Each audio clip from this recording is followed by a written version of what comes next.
In this next series of videos, we're going to continue to look at or and.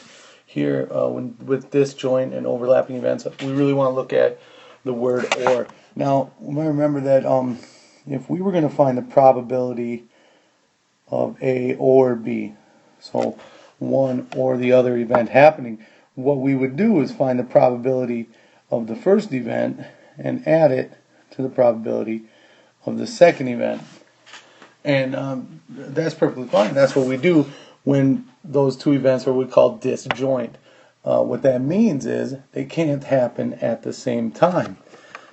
For instance, let's say we're going to draw one card from a standard deck, and we want to find out what the probability is of drawing a 10 or drawing a face card.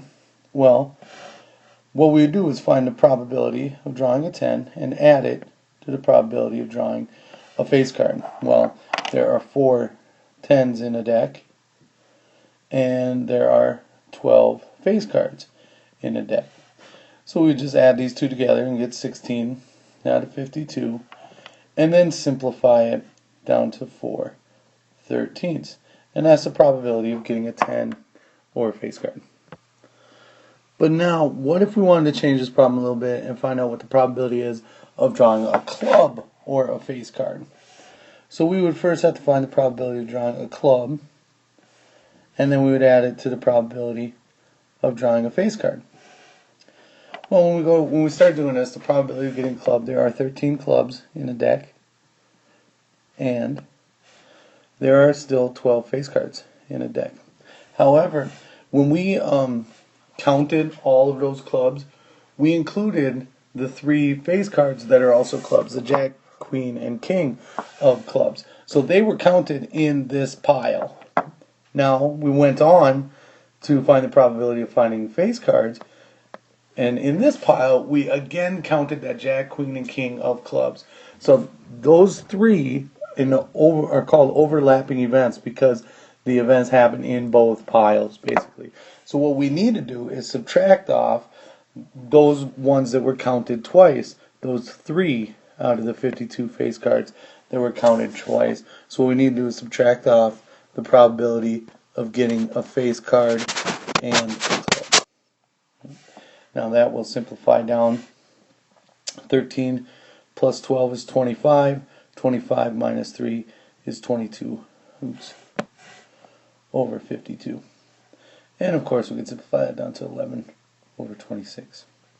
So going back to our notes, when we think about finding the probability of an or situation happening, if the 2 events are disjoint, meaning they can't happen at the same time, it's easy. We just take the probability of the first event and add the probability of the second event. However, when they are overlapping, what we need to do to find the probability of A or B is to start off by finding the sum of each probability, but subtract the overlap. So A and B happening at the same time. Another technique that will help us in dealing with or events is by looking at what we call complements. And complements are all the outcomes that aren't part of an event. So if A is the event happening, we denote the complement of A as A bar. Okay? And to find the probability of A bar happening, we would just start with 100% and subtract off the probability of that event happening. Now, that should seem pretty obvious that if the probability of it raining this week is 10%, say Weatherman says there's 10% chance of rain on Tuesday, that means there's a 90% chance there won't be rain on Tuesday. Right. How that can help us is when we want to find something like rolling 2 dice and finding the probability that the sum is not a 6.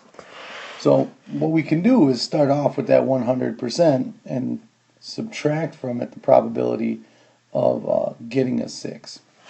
Because getting a 6 is the complement of not getting a 6. So start with 1.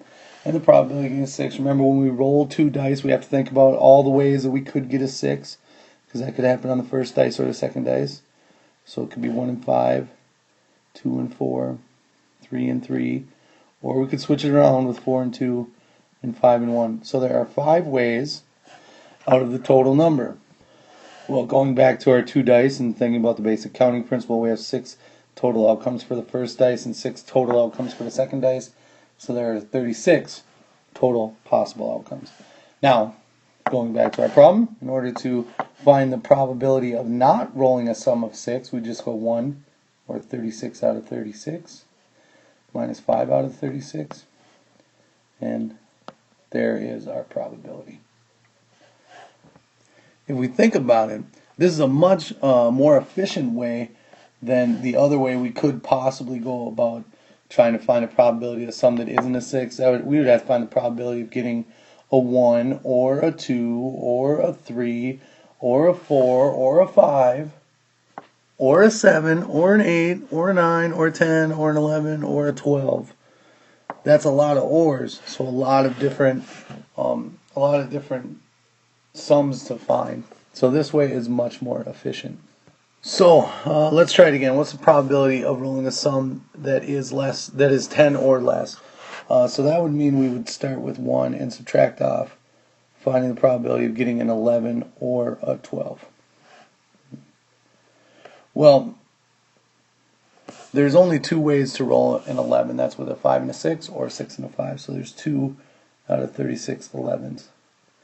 And there's only 1 out of 36 possibilities to roll a 12, and that's getting a 6 and a 6. So we just simplify this. 1 minus 3 over 36, which will give us 33 over 36, or 11 out of 12. There we go. Let's go through one more that isn't a dice or a card problem. A restaurant gives out the fortune cookies, and when they buy them, they just buy them in bulk, and there's 500 different messages inside of the cookies. Now they might have 10,000 cookies in their box or whatever, but there's only 500 different messages. What's the probability that a group of 5 will have 2 or more people get a fortune cookie with the same message in it? Now, that could be kind of tricky if we wanted to use OR statements, because we would have to find the probability of getting 2 plus the probability of getting 3 plus the probability of getting 4 of them alike plus the probability of getting 5 of them alike. And each of that would be pretty tricky.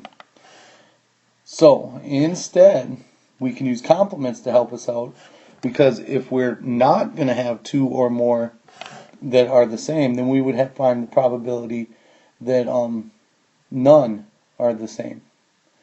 So when we think about that, we use a basic counting principle to help us out. In finding this probability, we have 5 different people to think about, and the first person could have any of those 500 different messages, but the next person, since it has to be different, would be 499, and we would continue this way all the way through for all 5 people. As far as the total goes, the total possible outcomes would be 500, and then the next person could get any of the 500, and the next person could get any of the 500, and so on 5 different times. Now this is going to take a little calculating, but we can do it.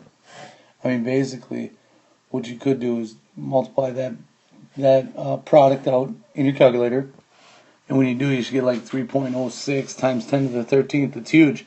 Then just divide it by 500 to the 5th power. That should give you 1 minus 0.980. So just do that, 1 minus 0.980, and we get our percent, or our probability at being about 0.19. That's how you can use complements to help you find OR probabilities.